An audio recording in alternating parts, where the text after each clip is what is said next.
हिमाचल प्रदेश के राज्यपाल राजेंद्र विश्वनाथ अर्लेकर ने कहा है कि स्वामी विवेकानंद के विचारों का शोध होना जरूरी है। उन्होंने कहा, स्वामी विवेकानंद केंद्र कन्याकुमारी द्वारा उनके विचारों और आचरण का प्रसार कर रही है, जिससे विवेकानंद के विचारों पर लोग चल रहे हैं। राज्यपाल राजेंद्र विश्वनाथ अर्लेकर शुक्रवार को हिमाचल प्रदेश केंद्रीय विश्वविद्यालय और विवेकानंद केंद्र कन्याकुमारी (VKK) के बीच एक समझौता ज्ञापन पर हस्ताक्षर कार्यक्रम में बोल रहे थे। राज्यपाल ने कहा कि हिमाचल में भी स्वामी विवेकानंद के विचारों का आदान प्रदान होना जरूरी है। उन्होंने कहा, स्वामी विवेकानंद के विचारों को ध्यान में रखते हुए तथा योग आसन को एक दूसरे के साथ बैठकर कैसे साझा करेंगे पर ही इस ज्ञापन पर हस्ताक्षर हुए हैं। उन्होंने आशा प्रकट करते हुए कहा कि आने वाले समय में केंद्रीय विश्वविद्यालय में योग क्रियाओं तथा स्वामी विवेकानंद के विचारों पर शोध किया जाएगा। साथ ही बच्चों के आचरण के बारे में आगे क्या कुछ किया जा सकता है, इस पर भी विश्वविद्यालय विचार करेगा, ऐसा मेरा सोचना है। राज्यपाल राजेंद्र विश्वनाथ अर्लेकर ने कहा कि इस समझौते का अनुसरण अन्य विद्यालय में भी होना चाहिए। केंद्र की अग्निपथ योजना को लेकर राज्यपाल ने कहा कि इस विषय को समझना चाहिए, यह क्या है और यह किसके लिए बनाया गया है। उन्होंने कहा, मुझे लगता है कि भारत देश की सुरक्षा व्यवस्था को ध्यान में रखते हुए इस योजना को बनाया गया है। उन्होंने कहा कि युवाओं को इस योजना का विरोध न करते हुए इसके समर्थन में आगे आना चाहिए। युवाओं को इस योजना के तहत प्रशिक्षण लेना चाहिए, जिससे वे आगे जीवन में अनुशासन के साथ खड़े रह सकते हैं। केंद्रीय विश्वविद्यालय के कुलपति प्रो सत प्रकाश बंसल द्वारा कार्यक्रम की अध्यक्षता की गई।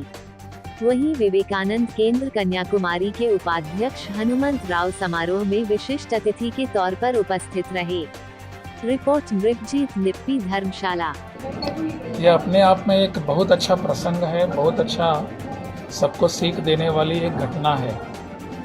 विवेकानंद केंद्र कन्याकुमारी जो इस देश में विवेकानंद के विचारों का, उनके आचरण का प्रसारण कर रही है, उनके माध्यम से यहाँ के केंद्रीय विश्वविद्यालय में और यहाँ के सब लोगों ने मिलकर एक MOU समझौता साइन किया है, हस्ताक्षर किए हैं।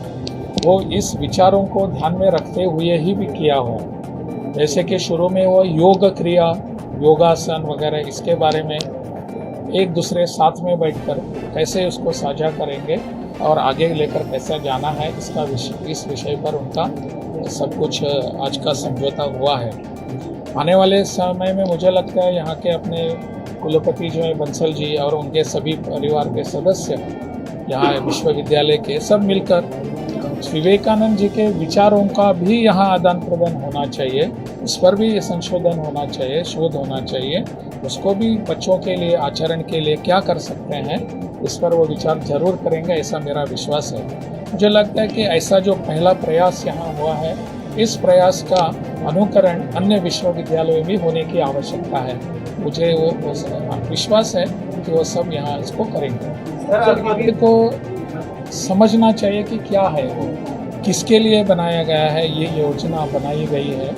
मुझे लगता है इस देश की आने वाले रक्षा ज़रूरतों को ध्यान में रखकर इस योजना को बनाया गया है और अपने आने वाले युवा पीढ़ी जो है, उन युवा पीढ़ियों को भी इसमें आकर प्रशिक्षण लेने की आवश्यकता है। इसमें एक सबसे अच्छा सुंदर प्रावधान जो है कि आप यहाँ 4 वर्ष तक, वो समय सीमा आगे पीछे वगैरह होना करना है वो केंद्र सरकार करेगी, परंतु 4 विषय तक अगर आप प्रशिक्षण लेने के बाद सामाजिक जीवन में अब जाते हैं तो आप उस जीवन में भी अनुशासन के साथ खड़े रह सकते हैं और वहाँ यशस्विता प्राप्त कर सकते हैं। मुझे लगता है युवाओं ने खास करके इसको विरोध करने का वो जो किया है उसको बंद करना चाहिए, इसके समर्थन में खड़े होकर, क्योंकि वो उनके लिए है, ये समझना चाहिए। हिमाचल आम आदमी पार्टी के प्रदेश प्रवक्ता पंकज पंडित ने कहा कि सेना में ठेकेदारी प्रथा का लाया जाना देश की अखंडता और अक्षुण्णता के लिए खतरा है और युवाओं की जिंदगी के साथ खिलवाड़ है। सेना भर्ती में केंद्र सरकार की नई योजना का देश में हर तरफ विरोध हो रहा है। युवा बहुत नाराज हैं। उनकी मांग एकदम सही है। सेना हमारे देश की शान है। हमारे युवा अपना पूरा जीवन देश को देना चाहते हैं। उनके सपनों को 4 साल में बांध कर मत रखिए। युवाओं को 4 साल नहीं, पूरी जिंदगी देश सेवा करने का मौका दिया जाए। पिछले 2 साल सेना में भर्तियां ना होने की वजह से जो ओवरएज हो गए, उन्हें भी मौका दिया जाए। रिपोर्ट मृगजीत निप्पी, धर्मशाला। केंद्र सरकार की अग्निपथ योजना न केवल युवाओं के साथ बल्कि सेना के साथ भी खेल रहा है। आप एक ऐसी योजना लेकर आते हो जिसमें 4 साल के बाद युवाओं का कोई भविष्य नहीं है। हमारा सवाल है कि आप युवाओं के सपनों को 4 साल में क्यों बांटना चाहते हो, जबकि ये युवा आजीवन भारत मां की देश की सेवा करना चाहता है। पिछले 2 साल से भर्तियां पूरी तरह से बंद थी। युवा इंतजार कर रहे थे सेना में जाने का। ऐसे में आप एक ऐसी योजना लेकर आते हो, उसके खिलाफ युवाओं का गुस्सा जायज है। विशेषकर मैं हिमाचल प्रदेश की बात करूं, हिमाचल प्रदेश वीर भूमि है। जब भी देश की रक्षा की सुरक्षा की बात हुई है तो सबसे आगे प्रदेश के युवाओं ने शहादत दी। सबसे अधिक परमवीर चक्कर इस प्रदेश के शहीदों के नाम है। यहां पे सेना रोजगार से जुड़ा हुआ मसला नहीं है। यहां पे सेना में जाना और बलिदान हमारी परंपरा है। दादा, पिता और उसके बाद बेटा इस परंपरा को निभा रहे हैं। यहां जब बेटा सीमा पर शहीद हो जाता है तो मां सरकार से मुआवजा नहीं मांगती। मां कहती है मैं अपने दूसरे बेटे को भी सेना में भेजूंगी। यह जज्बा इस वीर भूमि का है।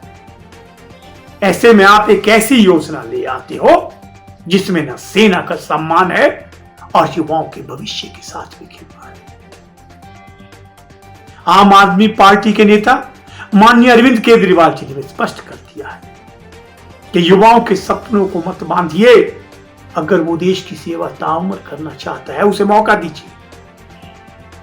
और जो ओवरेज हो गए हैं भर्ती ना होने के चलते, उन्हें अतिरिक्त मौका प्रदान कीजिए। और मेरा इस प्रदेश सरकार से एक आग्रह है, ये जो युवा आज सड़क पर प्रदर्शन कर रहे हैं, आप इनके खिलाफ मामले दर्ज कर रहे हो, इन पर लाठियां चला रहे हो। ये वो युवा है जिन्होंने देशभक्ति का सपना, सेना में जाने का सपना देखा था, जो देर रात को सुबह 4 बजे आपको सड़कों में, मैदानों में दौड़ते हुए नजर आते थे।